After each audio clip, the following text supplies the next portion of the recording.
हम सबको पता है कि इंतजार मत करो, अपने किए जाने वाले काम को जल्दी से कर लो।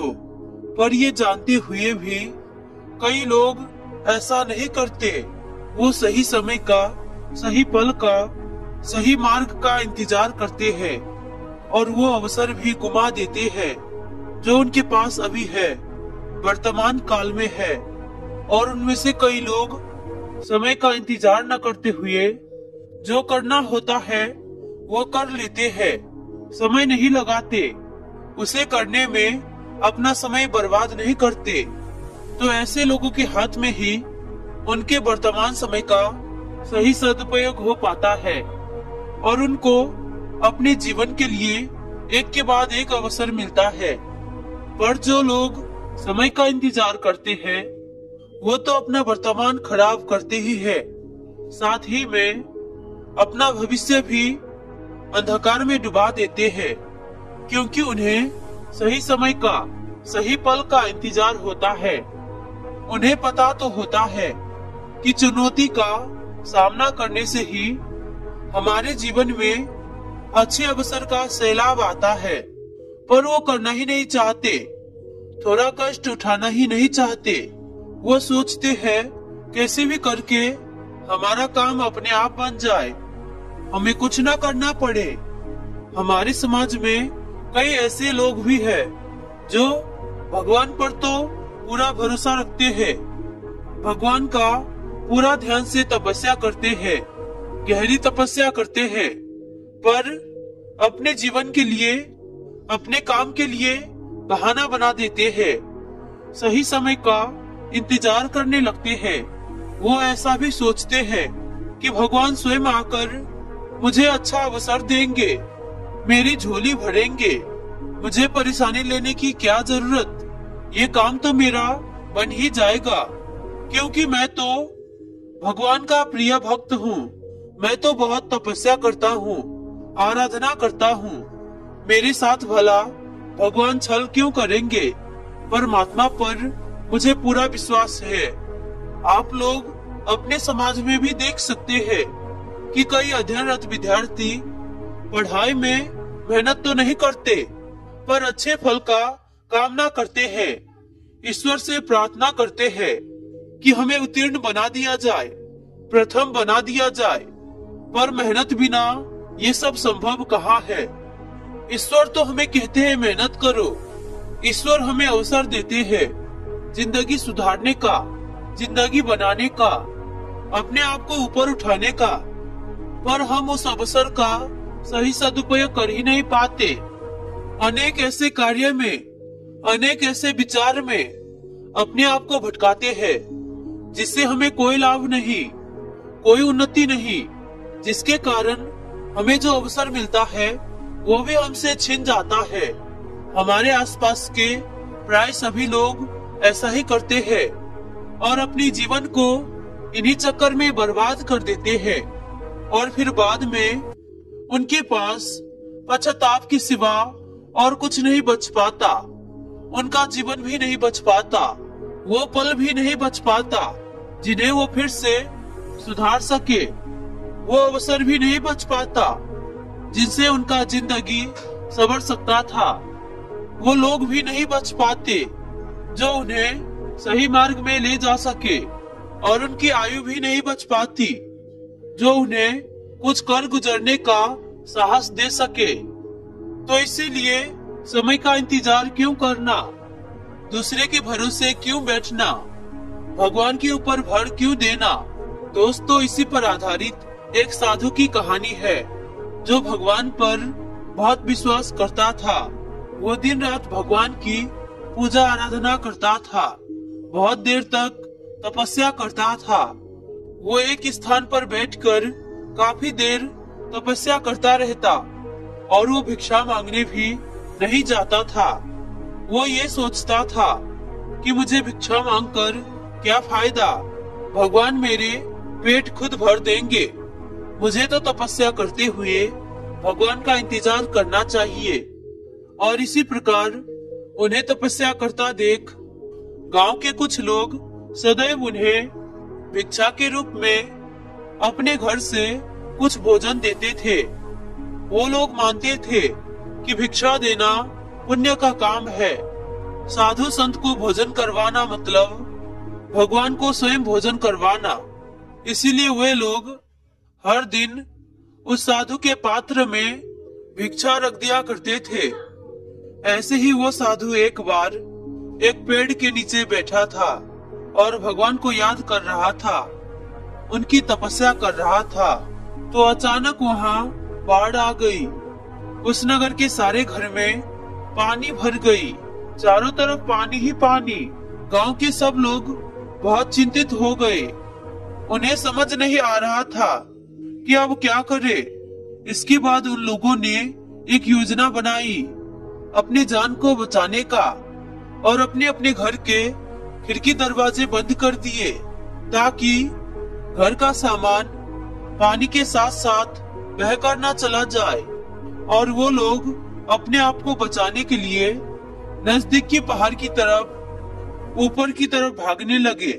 भागते समय उनमें से एक आदमी ने देखा कि इस हालत में भी साधु भगवान की तपस्या कर रहे हैं, तपस्या में लीन है, उन्हें कुछ भी महसूस नहीं हो रहा है। वो सोचा कि ये अपने आप को बचाने के लिए कहीं जा क्यों नहीं रहे हैं। तो उसने साधु से बोला कि अरे आप कहीं जा क्यों नहीं रहे हो? क्या आपको मृत्यु से डर नहीं लगता? आप क्यों अपने आप को त्याग करना चाहते हो? आप भी मेरे साथ ऊपर पहाड़ की तरफ चलो, नहीं तो डूब जाओगे। साधु बोले, अरे हमें क्या होगा? मैं भगवान की इतनी तपस्या करता हूँ, मुझे कुछ नहीं हो सकता। भगवान सब कुछ देख रहे हैं, मेरे ऊपर कोई संकट नहीं आएगा। इतने दिन से भगवान मेरा साथ दे रहे हैं, इस बार भी देंगे। मुझे कुछ नहीं हो सकता, मुझे भगवान अपने आप बचाएंगे। वो व्यक्ति मन ही मन सोचता है कि अरे इसे तो भगवान बचा लेगा, क्योंकि ये तो तपस्या करता है, साधना करता है। पर अगर मैं भगवान के भरोसे रहूंगा तो मेरी जान भी जा सकती है। इसीलिए वो व्यक्ति पहाड़ के ऊपर चला गया और वो साधु इंतजार में बैठा रहा, मन में भ्रम पाले बैठा रहा। धीरे धीरे पानी साधु के कमर तक आ गई। अब लोग वहाँ से नाव लेकर निकलने लगे, क्योंकि पानी काफी बढ़ चुकी थी और पानी में चल के जाना काफी खतरे की बात थी। लोग वहाँ से नाव लेके निकलते समय उसमें से एक ने साधु से कहा, अरे पानी आपके कमर तक आ गया है, आप हमारे साथ चलो, इधर नाव में जगह भी बचा हुआ है, आप चले आइए। तो साधु ने कहा कि नहीं नहीं, भगवान मुझे अपने आप बचाएगा। और वो नाव वाला भी वहाँ से चला गया। कुछ देर बाद पानी इतना बढ़ गया कि साधु के सर तक पहुँच गया और अब लोगों को बचने के लिए हेलीकॉप्टर निकलने लगे। उस नगर में अब कोई भी लोग बचा हुआ नहीं था। एक हेलीकॉप्टर साधु के पास आ गया और उसमें बचे कुचे सारे लोग बैठ गए थे। वो आखिरी हेलीकॉप्टर था। साधु के पास नीचे रस्सी फेंकी और बोला, इसे पकड़ो और ऊपर आ जाओ, नहीं तो आप डूब जाओगे। हेलीकॉप्टर में बैठे हुए लोग चीख चीख कर साधु को बुला रहे थे। वो बोले, ये आखिरी हेलीकॉप्टर है और आपके पास में दूसरा कोई रास्ता नहीं है बचने के लिए। साधु ने कहा, वापस ऊपर खींच लो और आप चले जाओ। मुझे भगवान के ऊपर पूरा भरोसा है, वो मेरा साथ देंगे। आप लोग फिक्र ना करें, वो मुझे बचा लेगा। उसके बाद वो हेलीकॉप्टर चला गया। पानी काफी ऊपर आ गया, पेड़ डूब गया और साधु भी डूब गया। साधु जब डूबने लगा और उसे एहसास हुआ कि मैं मरने वाला हूँ, तब वो पछताने लगा। उसमें जीने की तमन्ना आ गई। वो मरना नहीं चाहता था और डूबने से उसकी मौत हो गई। पर साधु मरना नहीं चाहता था। मरने के बाद साधु भगवान के पास गया और बोला, हे भगवान, मैंने पूरी जिंदगी आपकी तपस्या की, मैंने सारा जीवन आपकी आराधना करने में लगा दिया, फिर भी इतने भरोसे के साथ इंतजार किया कि तुम मुझे बचाने आओगे, मेरा साथ दोगे। मेरा भरोसा था, लेकिन वहाँ मेरी डूबकर मौत हो गई, मेरी प्राण चली गई और तुम नहीं आए। ऐसा क्यों? क्या मेरी तपस्या में कोई कमी रह गई या कोई मुझसे भूल हो गई, या आप में कोई शक्ति है ही नहीं, सिर्फ झूठा दिखावा है कि आप शक्तिशाली हो, आप महान हो।